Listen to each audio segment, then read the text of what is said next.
Well, hello, and welcome to Stop, Let's Team Up, episode 68, John Bryne, FF, part 1.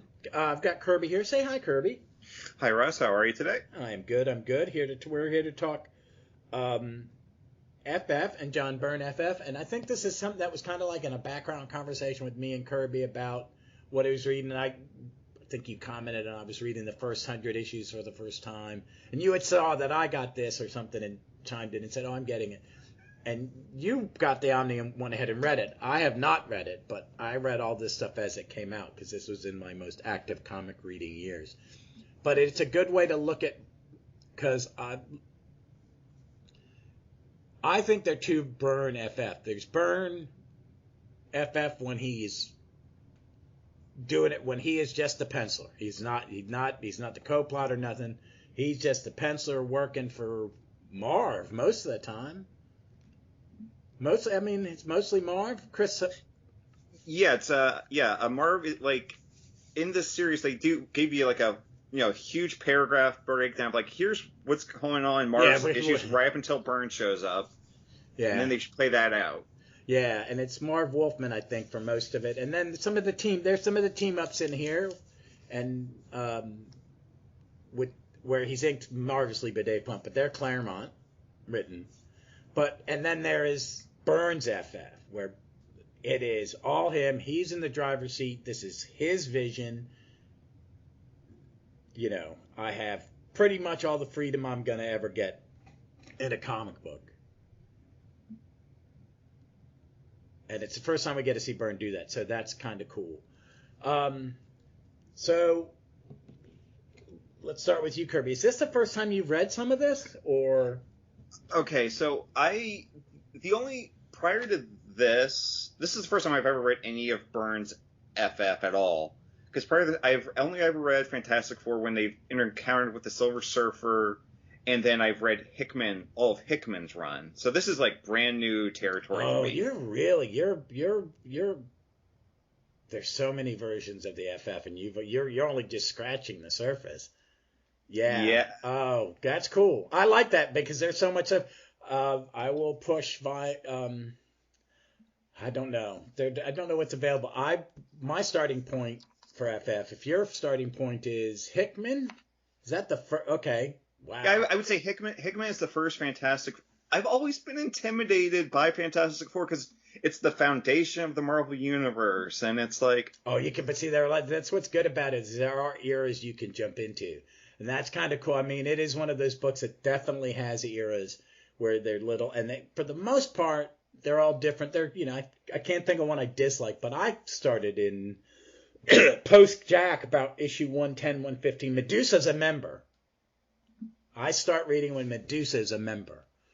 So when Sue came back, that was like a year into my reading of FF.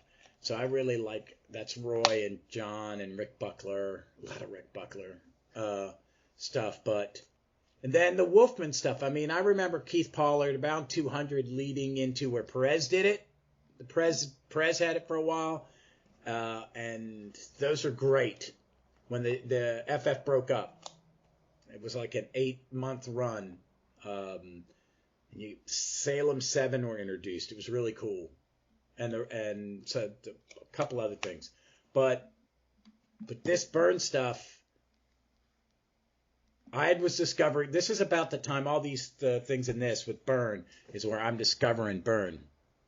But so your second FF is so you okay? Let's start with the beginning. What did you think of say the team up? I am a sucker for team-up books because I can just jump into an issue and it's like, it doesn't matter what happened before. Doesn't really matter what happens after. I can have fun. And I love this because it starts out with almost being a full POV of the Super Skrull fighting Spider-Man. And that's a good gimmick. And I love that. And I wish it kept through the whole issue. Oh, yeah. But this is a weird one because to team up definitely had like 4 or 5 issue arcs. They did it in 2-in-1 too. If you haven't read Team Up or 2-in-1, I have the first epic collection of 2-in-1 in Marvel. Keep releasing the 2-in-1 epics so I can have all of them. Oh my God, it's nice, isn't it? That's the first comic book I ever had a complete run of years ago. No, but I'm a big fan of this version of Byrne because it's my first taste of him, and he's inked by Dave Hunt, and I love it when he's inked by Dave Hunt. This has got very much that late 70s.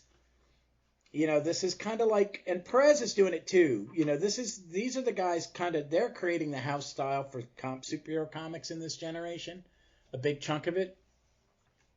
But I like the two-parters, especially the two team-ups. And are they both? Yeah, they're Claremont. Because if Miss Marvel's in it, Chris Claremont wrote it, yes. I want to talk... Well, folks, hey, wait, because we're kind of just diving in. This book is about 50% everything he did FF-related, some team-ups, a Marvel 2-in-1, and then when he was the regular penciler for Marv. Oh, wait a minute. Is he a co-plotter? No, that's just I saw two credits under Marv's name, and I went, nope, that just means he's it because he edited it. It said writer editor. But okay. Have you ever read this 2-in-1 50 before this? No, I haven't, and I loved this just top to bottom. This is his audition piece to be able to write FF because he writes and draws it. I believe it, because it's all dealing with hey, the Thing, you have changed a lot over the years. Let's kind of give an explanation and then see what happens from there. Because Russ, you read a lot of the Jack and Stan stuff recently. How long did it take for them to kind of finally get the Thing to where he looks like everyone knows him to look? Oh, I think I got another volume and a half. Oh, I really do. I think it's a little bit at the end of that volume. It's when Joe Sinnott comes in. Okay. When Joe Sinnott, the guy that's inking this, comes in, he cleans it up, he compresses it, and it's a polish. And that's kind of why Ben eventually looks just like this, no matter who's drawing him. I don't mind the way he looks now and that it's a little variable, but I do. It was the eyebrow thing, I got to have it. But I do like that Byrne would play with his structure here and then does it again in FF when he's driving. I think this works. This is a comic that I remember getting at the comic book store off a spinner rack and going home and reading it. And I probably read this because I loved Marvel 2-in-1. It was like my favorite comic. I love team-up comics. I read Marvel Team-Up religiously, Brave and the Bold, DC Comics Presents. I think we need more of them. I think we need a team-up book. Clobbering Time's been really good. Thank you for that rec last. Oh, God. Wasn't it really? It was I was like, I had to read it a couple times. I swear to God, I had to read it a couple times. I was like, am I not getting in the joke? Should I feel bad for getting the joke? Oh, no, it's just a joke. It's just really, it's not dark bad. It's just really kind of just off kilter. But it works. I like it. I love his art. So everybody check out Clobbering Time. But yeah, I like how we see the images. And, me as a kid, I would trace those faces when the graph where it's showing the Thing's face change on 45 in the Omni 45, where Reed's talking about how you've looked differently. So I think where I'm at in FF is somewhere between the third and fourth head. Okay, so he's at least looking a little rockier then. Yeah, the eyebrow's starting to grow.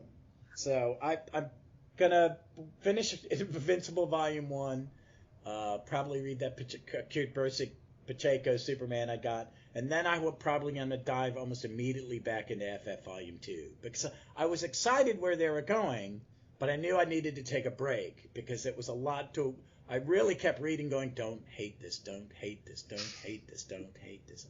And then then I kind of went, okay, I get what it is. It wasn't what I was expecting at all. So I kind of want to see. I've read more of what's coming, but I know I'm at the shift, so it's a different comic book. Because it is definitely that first whatever issues. It's a very different comic book to me. But back to this. But Ben looked somewhat. He's somewhere in there. But I like this thing about where he has I basically Reed's telling what I've got a serum, but you would have had to have drinking it years ago. Right. So Thanks, And Reed. then I'm gonna leave $8 it. short. Yeah, you're gonna leave Ben Grimm alone with a time machine. He's your best friend, but he's Now gotta go. Now, Homer, don't eat this pie. But I do. Did you? I like the way Byrne represents early Thing. Yes, it looks weird. Like they're figuring out where it's going, and it's like a different shade of orange too. As I'm looking at a big splash. But that's the color it is really in those first issues. Oh, I think that's kind of accurate. Okay. Like I said, my Jack and Stan FF has really only been Silver Surfer, so. Okay. I think it's worth reading, but get some good FF get some Byrne FF, and then maybe then you can jump into Stan and Jack. I think you'll have reading the Byrne, you're ready for the Stan and Jack, because it's an homage to Stan and Jack. So, but yeah, he's orange. He looks like that, but I think it's taking that original Jack version of him from the first couple issues and just making it a little more. Byrne draws in a more natural proportions. That's how I want to say it. I think Kirby's characters are anatomically correct, but sometimes the proportions are variable, and it is not. He is not going for realism, so it has a more cartoony feel. And I say that because when he does to the 70s, it's fucking opera. I'm really starting to love his. I'm late to his Kirby 70s stuff. I've read a few like Manhunter and things for other podcasts, and I'm like, I think this is the stuff I like. His demon. Jack hated his own demon, but I'm like, I kind of really like it, man. I think I really want to kind of get that and Commandy and give them both another shake. And I've bought the Kirby New Gods Omni in publication order. That will get read, and I think I'll report on it on the show from time to time. But that's going to take a while. That took me a month, I think, month and a half. And then I've got the Jerry Conway and the New Gods and the Englehart Rogers hardcovers, so I could keep going. But yeah, that's Kirby. I really think I like 70s Kirby. But and folks, to be honest, I've read maybe 25% of Kirby's. Maybe a little more than 25% of Kirby's FF now. I've still got 3 more volumes, but it's less stuff, I think. But it's I've read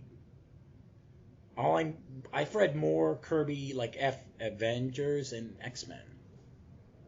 I think that's weird. It's just, this is Kirby's thing. I see Kirby in it, even though it looks like Byrne. Because there are poses on page 51 where he's pulling up the street. Oh, yep. That's Kirby. And every time you see him straight on, I get it.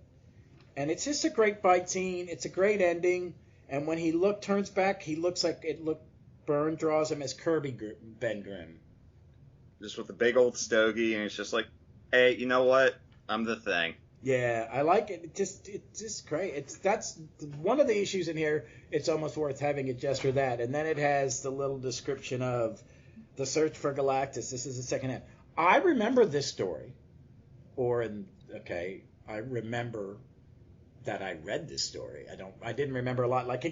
I remember digging all the guys in the back, the champions of Xander, because it was very B-movie, and I wish I had gone and looked at the issues before this, because this is something I was reading. This is 78. It's 1978.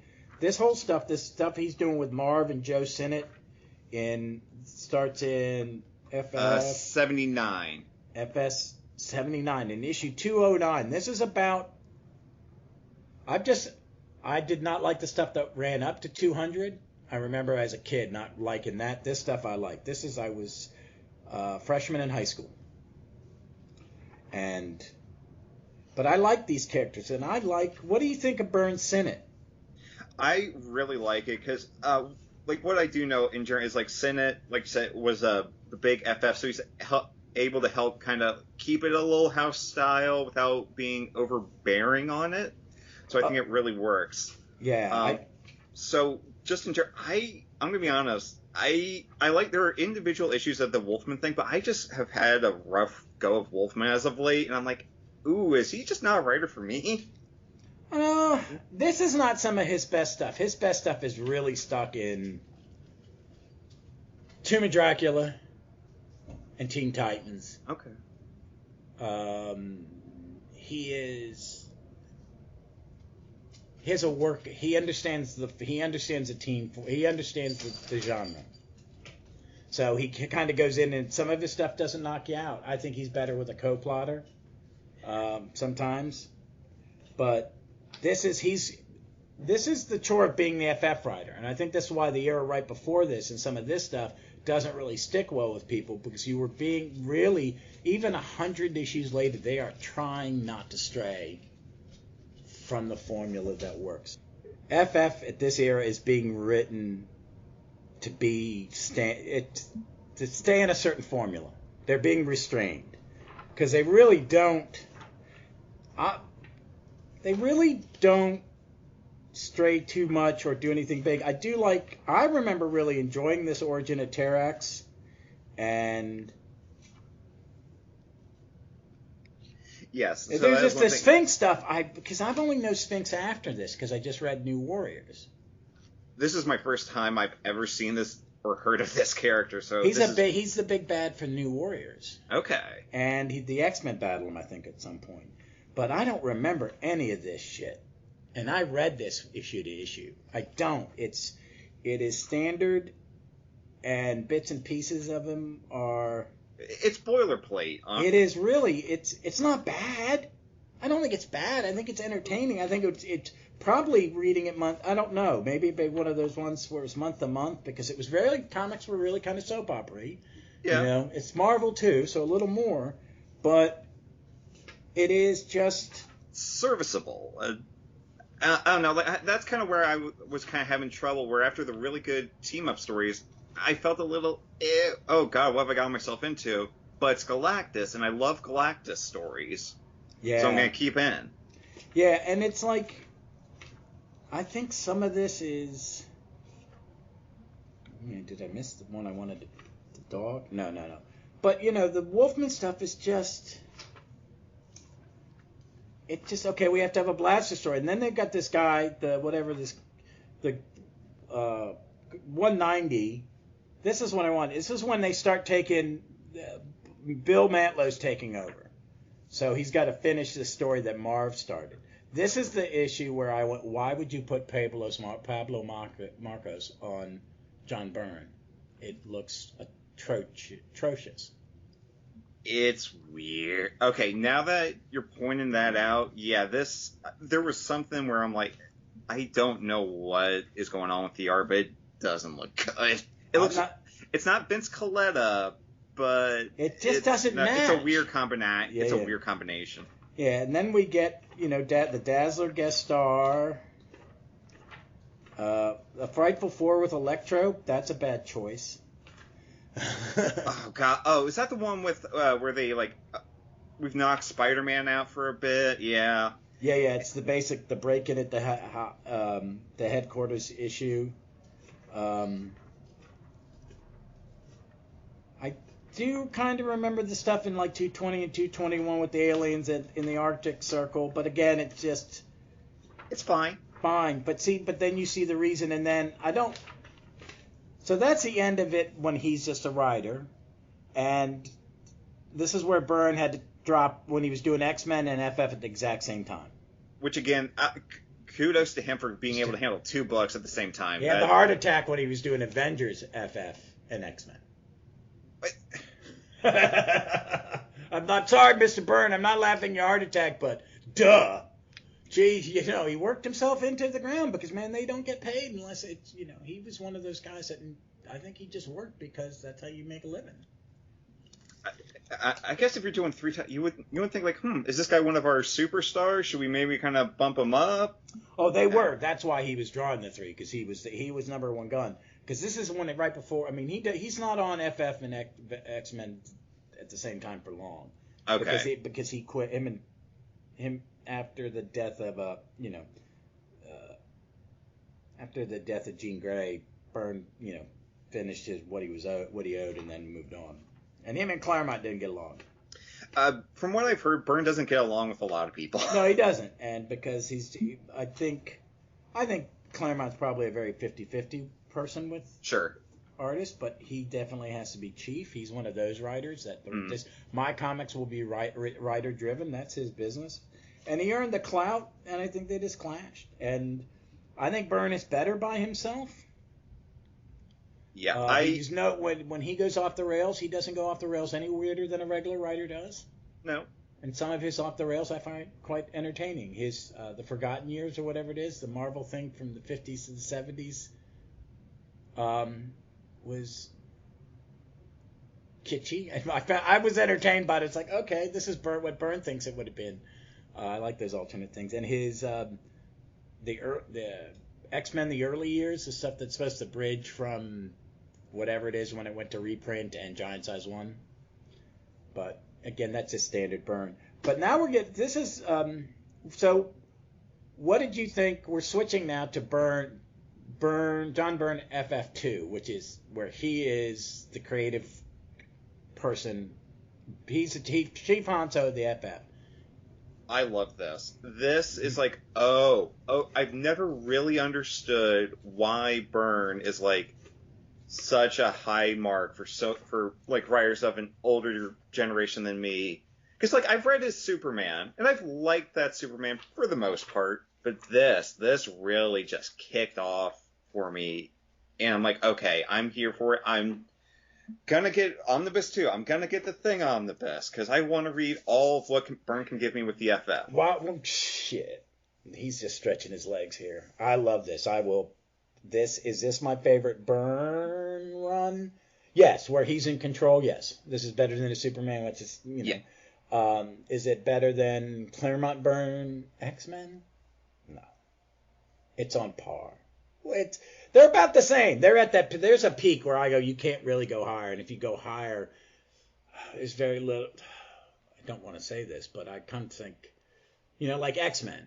Do you go higher than Claremont? Yeah, well, you have Claremont Cockrum 1, Claremont Byrne, Claremont Cockrum 2, which was different and fun, and then you've got Claremont Paul Smith, which I like, and then J.R. Jr. That's where I quit. I did not read. Once they got toward Jim Lee, I was at that point, not because of that, I was just like, not enough bandwidth. But this Byrne is like that. This Byrne is like Perez. I think, well, I'd make it Perez, Wolfman, Titans, any classic run. This is a classic run of FF. This is second only to Jack, because I know when I'm done reading all the Jack and Stan and Jack, I'm gonna love it. I'm gonna understand it because I'm gonna get to the Black Panther stuff, the Silver Surfer stuff, the Inhuman stuff, where it's like every couple stories is a great arc, and they get what you see here. Every adventure might roll into another adventure and then build up to a point 3 or 4 issues later.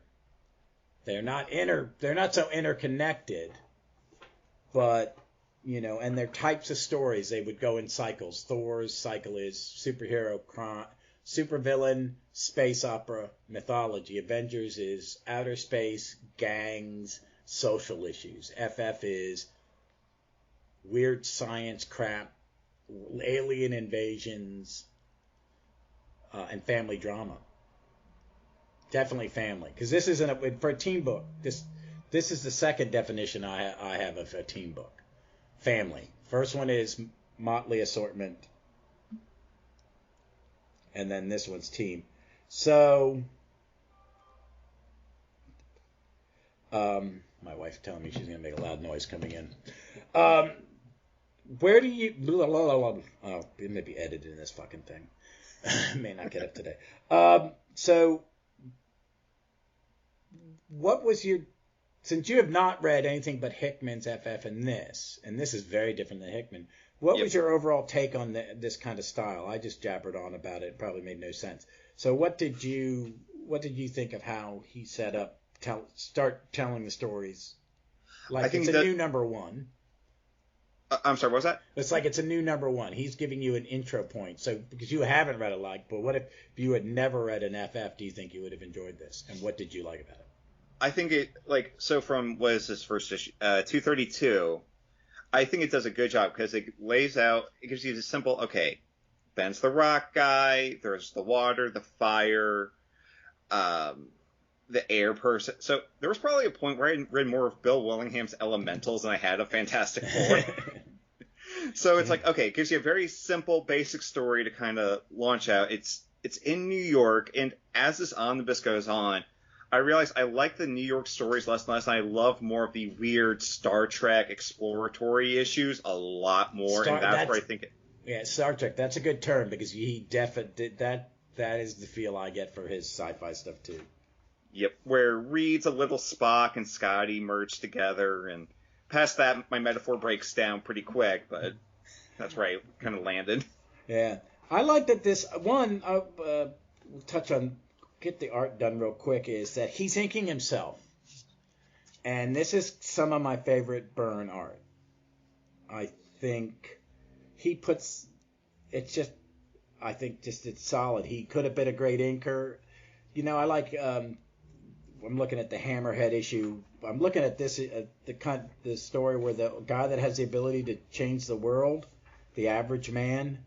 Oh, I love that. That was a great Twilight Zone episode. And just the way the room gets clean, and just how he's just part of it till the world's being destroyed. The FF goes off to find out what's going on, but he's already fixed it. I love that. And then you get that beautiful image of Ego. Yes. And again, like this, just the image of Ben with whatever crazy sci-fi thing he's hauling on his back as he's just alone going through him. And there's just, Byrne puts a lot of detail into his inking. Oh, yeah. Here to complement his penciling. And he used to rely on people, like Austin would fill in the blanks. So I do love it. I did, and this is some of my favorite FF is when they go on these long journeys, these odysseys. I forgot they're the ones that put the engine on the back of Ego. Is that something that sticks around? Yeah. Okay. They this is continuity is king, so stuff like this comes back. Then in that issue we have Frankie's girlfriend, or Frankie, who's Johnny's girlfriend, and this is a case of, like, as I've been going through Silver Surfer, I forgot she turns into a new Herald of Galactus. Oh yeah. And I forgot this was her starting point, and it took me a while to realize that. Yeah. So yeah, but I just like that, and it's very Kirby-esque. He's always, he's using some of the inking patterns and stuff like that. He just always. Well, there was always a little bit of Jack in his art, but it's more so that he's leaning into that more for the house style, less than what we saw before. But did you see in the issues before what I meant, that kind of it always looked like that? Yeah, the Byrne, like, Reed's face is like, that's a John Byrne face now. Yeah. Whereas, like, before Reed's face was a little more filled out and didn't have, like, kind of, I don't know, the high cheekbones or whatever. Yeah. And Sue's a little. By this point, Byrne's learned to draw more than one woman's face. Yeah, which is good. And I like his thing is where he makes the eyebrows don't have the detail at the top. It's like an overhang.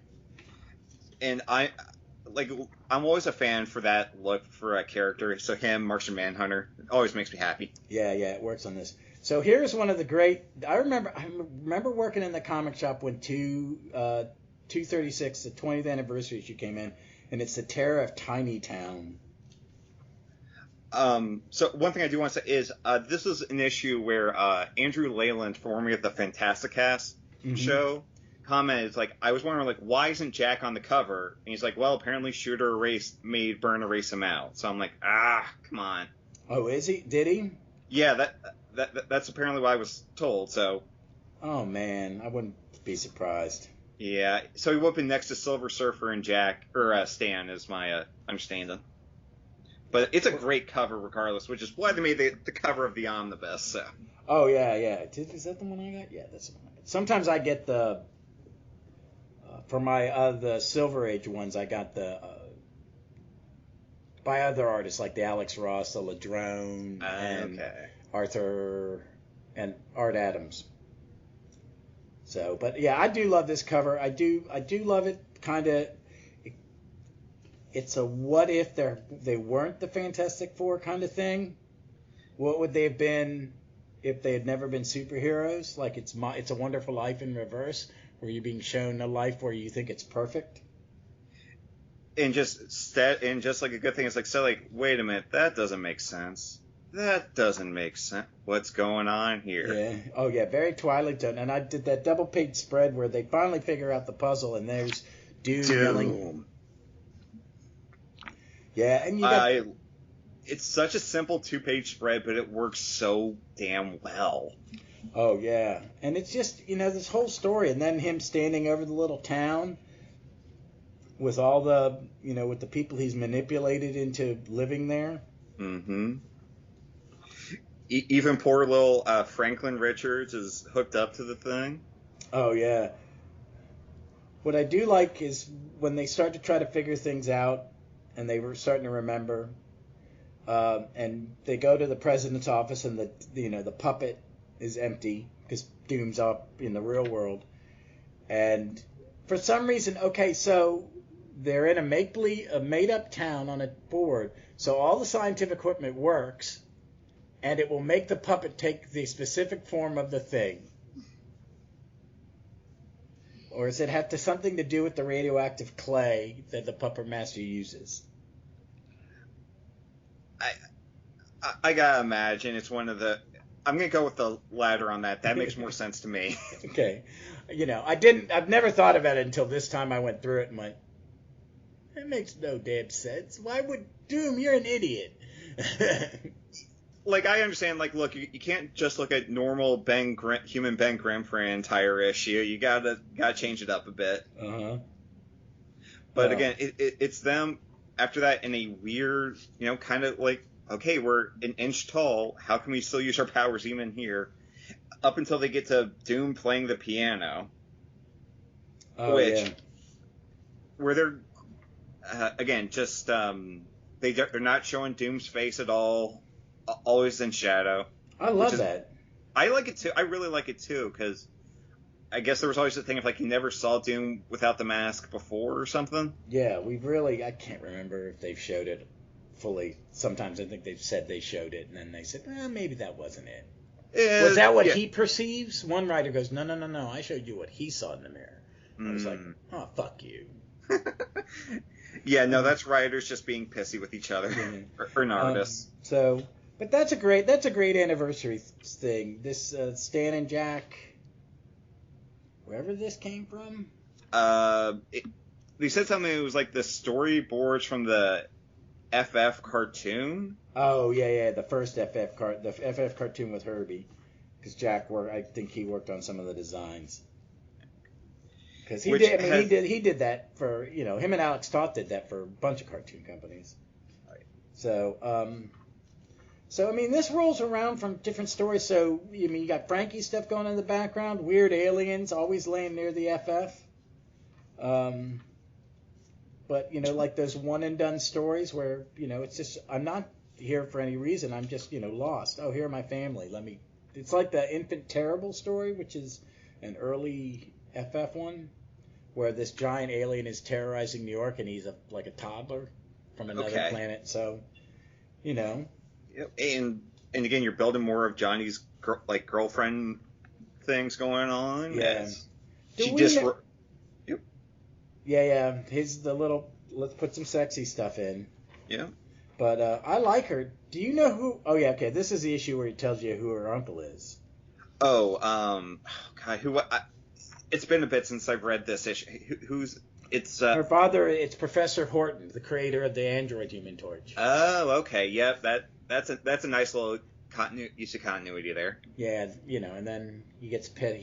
At this point as much as he can do with Horton, but he never liked what Englehart did. You're gonna have, sorry, Rod. This is one where I'm like, you're gonna have to explain this one to me. Okay. Well, no. Okay. Byrne didn't like that Englehart said that well, I don't even think it was Englehart. It had always been known that the Vision was the original Human Torch android rebuilt. Byrne didn't like that. He liked it.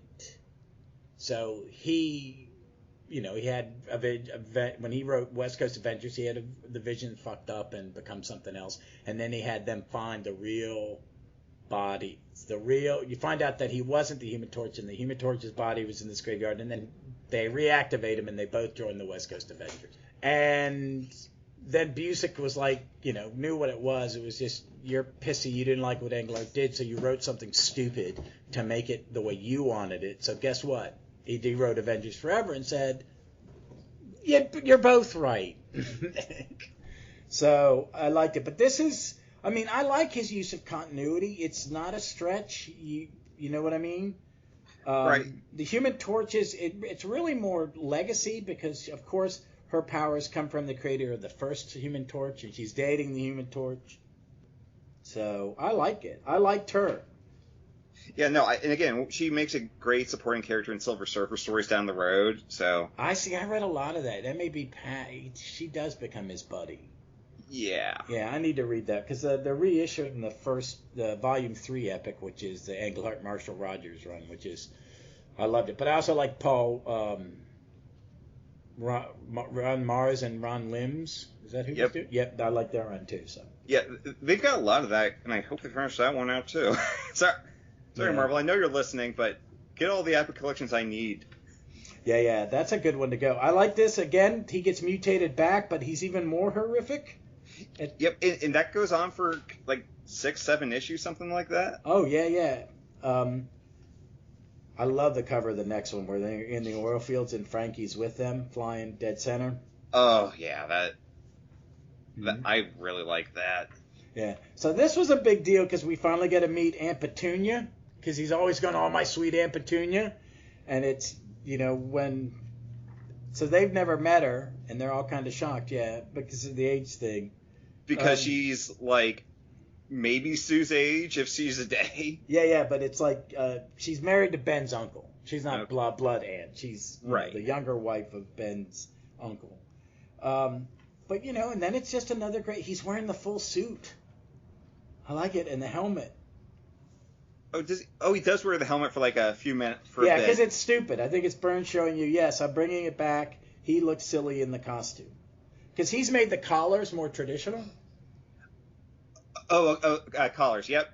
Where they're a lot more down along the collarbone. It's like more, he wanted it to be more like the original costume. I just think it looks better.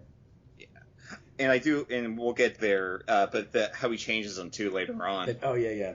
And then, this is, I would forget, the Inhumans always lived, I forgot, it wasn't until this that they moved to the moon. Did you know that they had been somewhere else? No, I had no idea, because the Inhumans to me have always lived on the moon, and then Quicksilver was married, I guess, to Crystal, so that's like, wait, where did this all happen? Oh my god, they got together after they wrote Quicksilver out of the book. You find he's a bigot against androids shipping his sister. So he's been, was rescued by Crystal. He was left behind in a battle, and he, for decades he was up there, and he lived with the Inhumans because he really hated the Vision marrying his sister. And Crystal had been an FF member. She's the fifth person to join the team because she replaced Sue when Sue had Franklin. So again, it makes perfect sense to kind of keep that story going. And that's their wedding was a crossover between an Avengers and an FF during Englehart's era. Was Englehart writing FF? I don't think he wrote FF. I think Jerry was writing FF, but it was during the Englehart era of Avengers because it's something that started with Thomas, and then Englehart kept Quicksilver out of the book. I think he didn't. He was like, fine, I don't need him. I've got this weird team I want to do. But I like it. I like this story. I like these Inhumans. And it's also the birth of Krista. Oh, I forgot that. Okay, Krista was pregnant with this baby for maybe a decade. Okay. They were like, when is this child going to be born? So it's like she was only appearing like once every couple of months. Well, the and timeline just kind of was got. Yeah. They just always are moving the timeline this way instead of that way. So it was just weird. We get their Wakanda adventure. He's going through it. He's going through it. And again, it's a weird exploratory issue where I like Ben and the Indiana Jones get up for like all of a page or two, but I love it. Oh yeah, I do too. And then Terex comes back and Galactus, and we get to see the rest of Frankie's story. It's a great story. Frankie gets a great story. I love this arc. Again, it's when you have like Franklin's probably supposed to be like what 5, 6 in this, and when you have a kid with that much power, yeah, it's gonna cause some problems. Oh yeah. Oh, this is where they lobotomize him a little bit, isn't it? When we get to when Franklin makes himself older. Yeah, he gets because he's got like a long beard, and then they kind of like kick him back and say he's powerless, but they make sure to like fix Ben first. Yeah, I think the Franklin thing had been talked about. You got figure it out. I like that he made Ben Rocky again. I like that because I do like him Rocky, and I do like Burns' version of him. And have you noticed that Burns' read is shifting in imagery? His head's getting a little longer up top. Yeah, I yes, and again, where he is getting a little more elongated and a little. Reed Richards has lied to me of knowing how my hair would gray. It's not fair. I want that look. Yeah. Everybody does. Everybody does. I don't know. Does anybody ever fucking have that? I mean, but I should. Yeah, I know. But, Johnny's got a certain draw. I mean, his art gets better. And I think his inks clean up, but I don't mean that in a bad way. I just mean he's going less, like in this one, the fight with the Doombot, there's not a lot of background. When they're in action, it's a lot of kind of blank rooms in it, but honestly, it keeps your eye on the focus of where it should be, rather than getting distracted sometimes with a bunch of background material. Yeah, and that also leads to when you get to the last page in that one, when you see Latveria destroyed and they're on the street. This is oh my god, what issue is it? Issue 247. This double page spread on 660 and 661. It is Silver Age. Jack would draw this, and it would be beautiful. Yeah, this looks like it's 5 seconds away from having Frankenstein and Wolfman just flap out on the street. Yeah, I do dig that there is definitely a time warp in this damn country. Always. Everybody, can we get in your stereotypically racist garb, please? No, but it's. And I forgot about this guy, King Rodolfo. Yeah, this is all new stuff to me. So this is where I'm rolling. I'm rolling with it because enough gets explained. I can just kind of go. 30 years of continuity, just shitting all over the page at times. I mean, I hate to say it, but it's like I forgot about this guy. And then there's, he adopts a child. Doom has a garden who is brainwashed to think he's Doom. That comes later. And then he becomes a hero. Like I said, there's times where the continuity, I'm just kind of rolling with it and enjoying the story where I'm at. Yeah. Well, some of it is just trope continuity, like the Inhumans are his friends. So here's an Inhuman story. Here's a Doctor Doom story. And this is one of my favorite issues. Going back again, like where they're being the Inhumans and the Fantastic Four are just being observed by this giant, this absolute giant, bigger than Galactus guy. Oh, yeah. I do like this when the moon's pulled out and it's just pulled into the spaceship. Yep. Yeah, but I forgot about this story when I was thumbing through this, folks. I'm kind of going, I remember this, I remember that. But this scene where the moon falls apart because it's inside a room with the gravity. That's gonna cause some problems to Earth unless you can fix a guy. So get on that as quick as you can. But you see how small they are to this alien? It's just such a great take on it. And you see the half-destroyed moon, like he did. He scratches his fingers. He barely see. He doesn't even see. Yeah, it's like, wait, is that a gnat just touched my finger? Throughout, and they're just trying to, because it's like he's not even doing anything bad. He's just like observing it and doesn't even realize what he's doing. Yeah. He thinks they're pests and he's just spraying for it.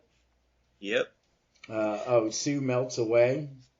And then we get to the issue that Byrne would later homage himself with, where Gladiator of the Shi'ar Guard is holding Fantastic Four like Byrne would have his Superman with a couple of Legion members just a couple years down the line. Oh, yeah.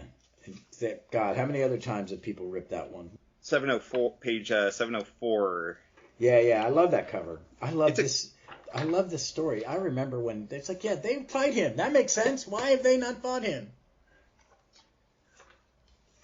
Because I think Byrne even gets a couple of the X-Men he likes back into the story later on as they're fighting this. Guy. Yep. Oh, here it is. Yep. Cyclops, Colossus, Storm, and Nightcrawler. Angel's in here too. Oh, is he? That's pretty much most and Cyclops. Yeah, that's pretty much the lineup of the X-Men at this point. Angel has come back. And Wolverine's gone bite it. Angel kind of replaces Jean. Oh. Yeah, he replaces Jean on the team, so they're two original X-Men. He doesn't last long. Yeah. Because Warren's boring. I was going to say, if you had to make me name X-Men, he would be at the bottom of the list. Yeah, he's not one of my favorite. He was in two teams that were terrible. Well, no, Champions weren't terrible. They just needed better talent sooner. But then we get another Negative Zone story. So you're getting them all. Yes. Like one after another. And again, Negative Zone story, this whole little arc is my favorite. I can't just keep hitting the Star Trek hammer. Oh my God, because I love it when they're in an alien world and they pop from place to place and it's not human. And then as we're reading this in the Omnis, or looking in the Omnis, is the famous, what's the number of this issue? 252. It's the landscape where they printed everything landscape, which in a regular comic it was very cool. In an omnibus, I have to have it flat on my lap. Yeah, I was trying to read this one in bed at night, and I'm like, I have to like rearrange my entire body position just so I can read this comfortably without breaking my wrists. Yeah, and it's a great issue because it has them in this primitive planet, in the Negative Zone, and it world builds the Negative Zone for you. What they're in what's going to happen. And I was thinking about that. It's like they do a Fantastic Four movie. I would love if it was based like kind of on this little arc where it's just kind of them alone, in an alien world, and that's just what I would love to see. Oh yeah, because even the next one, they're on another planet and they're going through. Well, we're culturally appropriating Middle Eastern stuff, wardrobe. I forgot about that. Or a very cartoon version of it. Yep. But I like this bad guy that's all gold. Where Reed and Sue are clearly about to have another kit, get down. Oh yeah, cool. Well, they're getting ready for her to be pregnant. Yeah. But I forgot Annihilus is in the Baxter building, and this is where the Avengers get involved. Yeah. So that's the thing is like, Daredevil, what are you going to do against a Fantastic Four level threat? Oh, I know. I like that the guy in the gold costume is just kind of gross. Byrne draws really good slug aliens. It is weird. Screw it. I like it that he does aliens that are alien. Sometimes, Oh yeah. But it's weird to see Byrne draw Daredevil. I don't know if he ever did. If it was in a team up, and it would have been inked. It would have been not, It's not a book I'd put him on. No, but again, it's the Fantastic Four trying to get home through the negative zone. Reed's been like sucked into the computer of like a Nihilist's ship or something. Yeah. And the Avengers, are trying to deal with the Nihilists from their end, and they're trying to like basically get him in the middle somewhere to get rid of him, because the Nihilist has like Alicia Masters and Frankie, hostage. Yeah. Throughout this. This is an era where I was reading both these books religiously, and I love Stern's FF. I do like this Avengers lineup. It's kind of a weird mishmash one, and that's kind of how I prefer my Avengers / Justice League. Yeah, I do. It is when it's about to change a little bit at this point. I think this is where right before Namor and Marina join. But I'm not sure. That may be further down the road. But this is the introduction of the negative effect costumes. And I really like this look, and I don't know what it is, but like I like the white collar and like the more blackish, I guess the costumes are. Yeah, I think that's what it is that they're dark, they're black and white. The blue is shadow, not black. Does that make sense? Yeah, it's like kind of how they would do Spider-Man like in the early days. And Superman's hair. Yeah. Superman's hair is not black, blue, it's black. But I liked it, and I liked how we see them come, but then we see how they got there. The collection has a little weird of like how the Avengers and FF are collected, because like there's a couple of pages at the very end of like each that repeat the exact same thing. Oh, like, but I think that's the way it was read. You got one, and then you got the other, and they put their part in the other side. Okay, that's what was confusing me. God, I love Captain Marvel in this. I love Monica Rambeau. Yeah, that is. I need to read more of her in it, more of her stuff with her. Because I've only read like Next Wave and a couple of other little bits here and there. And you got to read her Stern Avengers. He created her. It started with that Spidey annual. There's a reason there are so many of us who are like, why did anyone write her out of the Avengers? She really became one of those kind of Avengers. It's like everybody else can go, she cannot. It's like when the Vision left the first time. I'm like, what are you doing? Because Memory, like she became like the leader for a while. Jan was, and then she was. Jan turned it over to her. She was a great leader, but she was a cop. Nice. She was a cop. Louise, River Patrol cop. Nice. And then we get this thing, issue 6. Which I think is the only stuff not drawn by Byrne in this. It's Ron Wilson. Is it inked by him? No, it's just Ron Wilson doing it by himself. I like Ron Wilson. He drew. I do love his art in this, because it was not like a jarring art shift either. No, he has a little bit of a cartoony. I like how his thing moves a little different. And I always have. There's a little bounce and bend step when Ron's drawn. And then we go to the big Galactus story. 257, where it's the Galactus with Death like on each side of it. That might be my favorite cover in this whole issue. Oh yeah. Oh, it's a great cover. And that splash panel is just Galactus looking right at you, thinking I'm dying. And they're creating a home for the secret identities for the first time. I forgot about this one. I gotta imagine this is as I go on. How long does this last? Not long.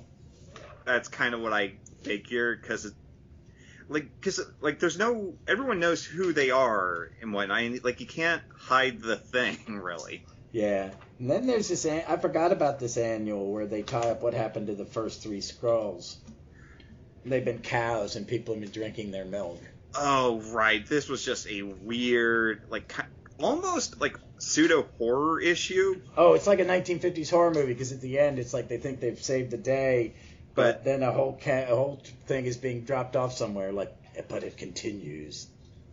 It's very. Have you ever seen the original Invasion of the Body Snatchers or the?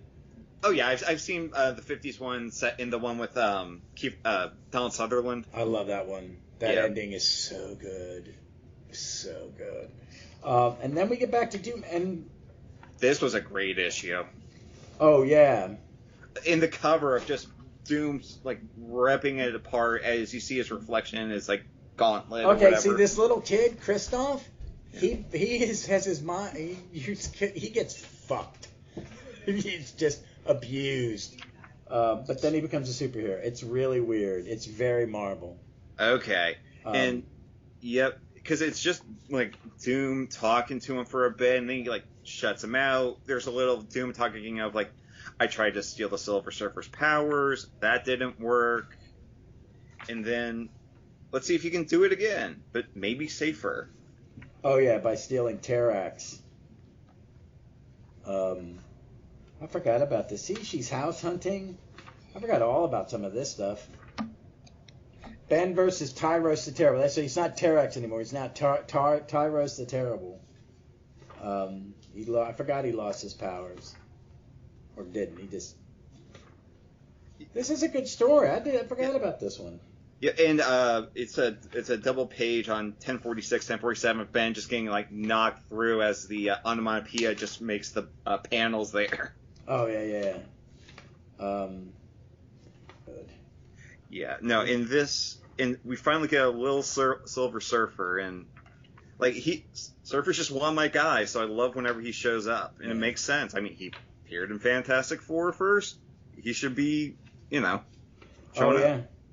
And then they killed Doom in this after a fight with Surfer and Tyros and all of them, because like they only find his mask.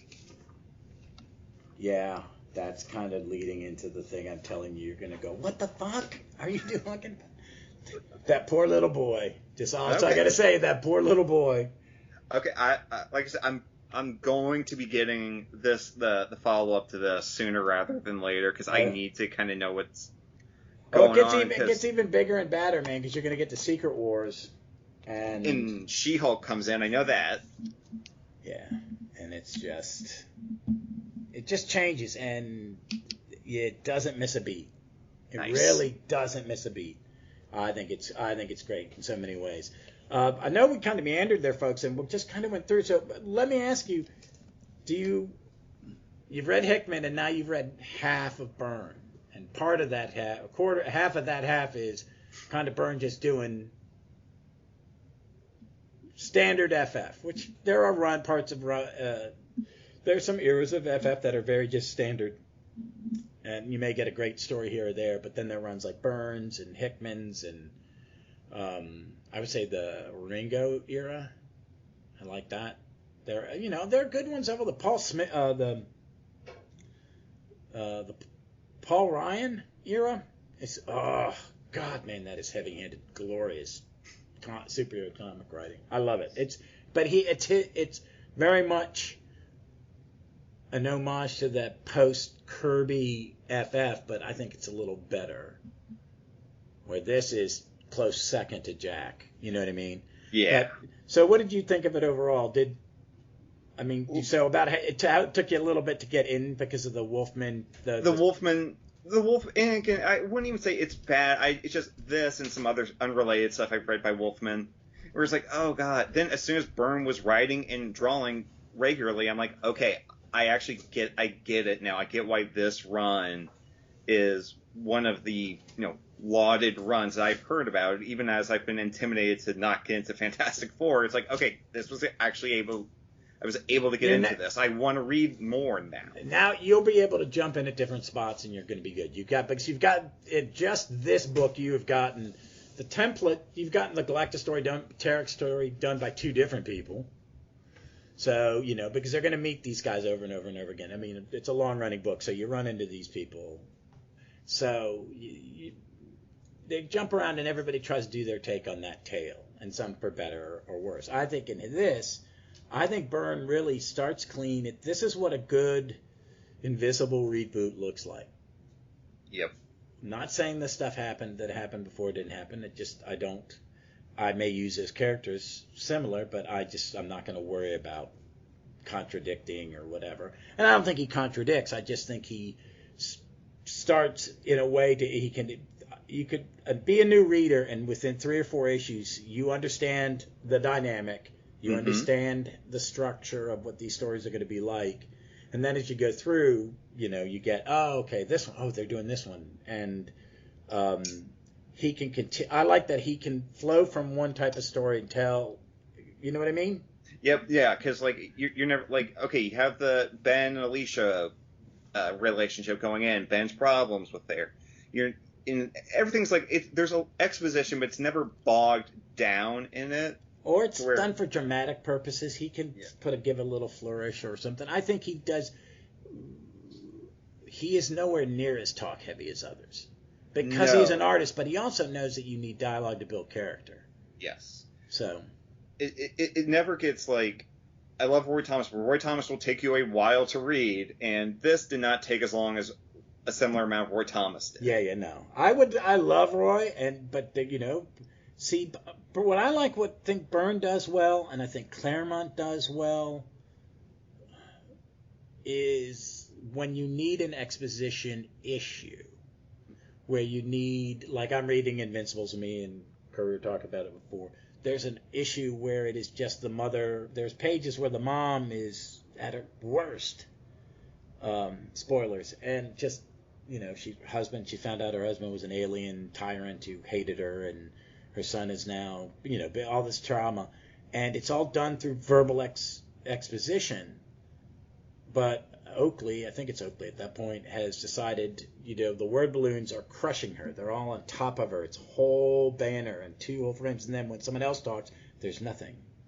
And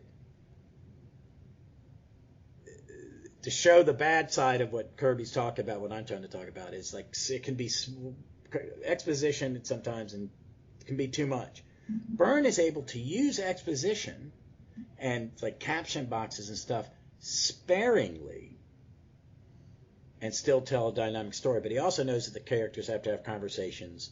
You have to build relationships, and you can't do it. You have to do it with word and image. Because Johnny starts dating Frankie's roommate. Right. At some point, and it's okay, you want, and they will mention what's happening with Frankie, but they can keep the conversation moving to where it's pretty natural. And so this does not feel do you remember that time where blah blah blah? Yeah. Blah. I don't. Yeah. That's the talky stuff where I get bogged down a bit. Well, I like it kind of where you do it as a flashback. Exactly. Take a page where they're talking about other things and you're showing the images. I just was talking about a Doctor Who episode called The Crimson Horror for another podcast called Hamster with a Blunt Penknife. It's not coming out for a bit. But there's a part in this. The story starts with the secondary characters called the Paternoster Gang. And it's the first 15 minutes of that episode the Doctor doesn't appear.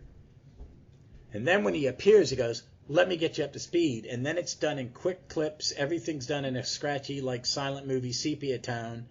And you're only getting the highlights. It only takes a minute and a half to give you maybe what would have been an entire normal script of a story. And I think they can do that. And I think just the way Byrne, he's that happy balance. He is, and I was talking about this, I think, before we started recording, that this is an era where him and Perez are shaping, because I see them as the kind of the generational artists, and they're not the only ones, but they're 2 that are only sticking in my head right now, that they really shape what super teams look like. They're really that next step. Perez taking over from Dick Dillon, and taking over from being that first of his generation to do Avengers. He really, his first run of Avengers really changes Avengers, I think, in a lot of ways. The mansion, the house style of certain things start to come from George. The house style for the FF start to come from John Byrne. They instead of, they put such a heavy stamp on those books, and then Perez with Teen Titans, which was the same thing. It's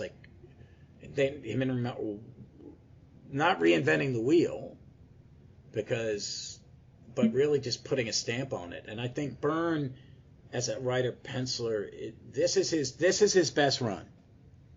I do not ever love anything as much as I love this. I will sing his FF run praises I'd say it's the second next to just Stan and Jax. But, I like his West Coast Avengers. I get poo-pooed on sometimes at that. I get pissy about what he did to the Vision. That's kind of my pissy moment for the Heroes. But I think this is his best work. I think it's best work artistically. I think it's his best work writing. It's a 40-year-old comic, and it doesn't feel like it. No, it doesn't. It doesn't. It's one of those. He's writing it. He's writing a nice science fiction comic book, and and again, he's not reinventing the wheel. He's hitting better emotional moments. Mm-hmm. He's world building faster than other people, I think, because he understands the FF. You're world building every day. There's some heavy lifting. We're not going to go to the same alien planet every time. These people are explorers. This is about not science like Beta, It's so far away from being real science. But, that kind of thing. And I think the Star Trek analogies that you say is spot on, because it's the planet of the week. It's the planet of the month. So, what your overall take on, do you think you got a good I think I've got a good basis now. It's like, okay, I now, the Fantastic Four, they're there. I know more of the supporting cast. I know more of their recurring villains. I that's Annihilus, Galactus. You really haven't. There Puppet haven't been Master. any odd ones. I think the only big one you're missing really is Mole Man. Oh, right. Yeah, and he made Giant Mole. I don't know. I don't know. He's a big monster comic. No. He's an ugly old man who found these little people that would do what he bid, and he learned he can control the monsters that live underground in the earth. And he hates the earth because he's an ugly little man. He's the first villain they ever meet. He's who they fight in the first. But no, Byrne does some good things with him. I think you don't use him too often because he's only got like one trick. Yeah, but other than that, like, again. Oh, wait a minute! I think there's one I can't wait for you to see. His Red Ghost and his cosmic powered chimps. Oh my! If you told me that, I'm like, is this a joke? No. Question.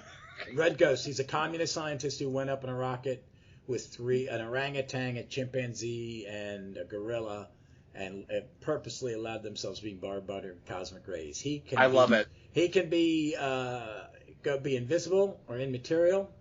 The orangutan stretches, the gorilla is super strong, and the monkey can build shit. I don't remember. It's just fucking stupid, and I love. It was the first issue in that run where I really thought I was seeing what I was supposed to see. That was really, because it's also the first time. Is it the first Watcher, or it's the first time they interact with them? But they're on the blue area of the moon for the first time, and it's the first time I go, okay, this is FF.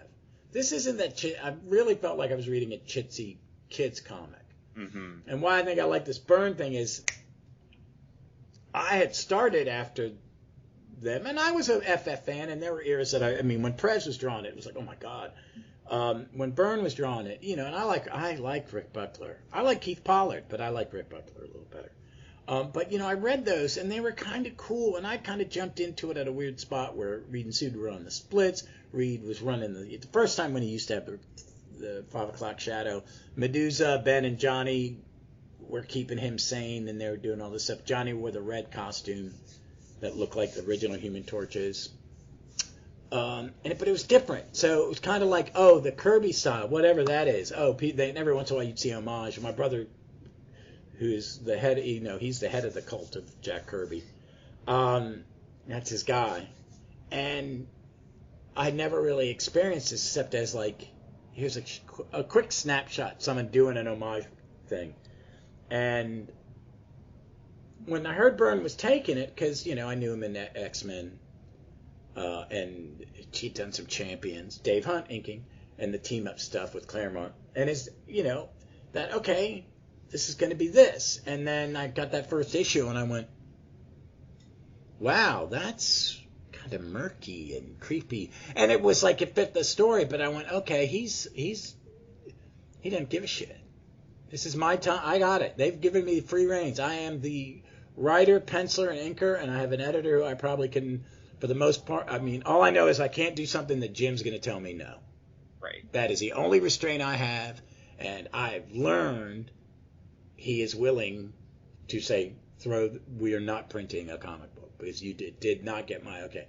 So I think Byrne may not have liked it, but I think he, and one arrogant man to another respected it, And I don't think he goes out of I think he changes, he revitalizes this comic, I think, to a point to where it's a huge seller. That's great. But it's such a renowned era that they're two big hardback volumes that we all talk about it. And they just, and it's 40 years old and it still holds up. I think it is his best thing. I like his Superman, but I think his Superman gets better when he gets partners. Yes. I think he does the big Superman stories where all they go, we're going to do all the soap opera because you're dull at that. Yeah. And it's Wolfman's. Do you like Wolfman's Superman? I actually like his Superman. I have liked, and I have liked some of the Titans I have read. It's just, I think I've just through the random back issues I've gotten like some early 70s like Superman, some Green Lantern. I'm like, oh, I don't need those the are Omega never. Man. Those are two books written by a guy I respect. I would never recommend. I don't think they're that great. I think he's a placeholder. His Superman stuff, it gets really good because one, he's teamed with Ordway. Yes. So like and he's better when he likes to work with an artist. He wants it to be he's very much and he's better when he's got the perfect partner. My recommendation is, do you have the Marvel app? No, I don't. But okay. Tomb of Dracula. Okay, horror comics I am a fan of. So his Tomb of Dracula. No, I don't like horror comics, and I could read a Wolfman Tomb of Dracula. One, it's Gene Colan. Okay, also great. It's him, Gene Colan, and Tom Palmer. So it's really good. I do recommend his Titans. Read at least the first 4 volumes. Get through Nightwing. Because they're on it a long time. Yeah, like I have read Judas Contract and like the Terra Incognita. Yeah, and that's good. And like I wasn't lost when I was reading those like 10, 12 years ago. And I think that is peak Superman. Wolfman is his, and I like it even when he goes off the rails. He gets George leaves. He gets Edward Barato, who's beautiful and is inked well by Romeo Tango, not Pueblos Marcos. I get them confused. And then Tom Grummett and the Wildebeest thing, and then he makes some mistakes. He creates a character we all want to punch, and then he fucks up a character we all like. But they're his characters, so it's like, he's doing what I don't know. The one there's some stuff you go, I don't think that was your original plan, Marv. I really don't. But he creates one, and he does what Claremont did, and he does what John's done in some people's eyes. Well, where you get tired of the same person writing the book for a while. I think 10 years is the run. That's the longest it should be. But Marv, I'm definitely not going to recommend any of. Jesus, I can't think of a lot of his Marvel stuff that I really like. I mean, I don't dislike it. Right, but that's what it is. It's just kind of, and that was just kind of thing. It's like just random back issues as I'm filling out my lists, and like, oh my, just like you said, it's not good. It's filler.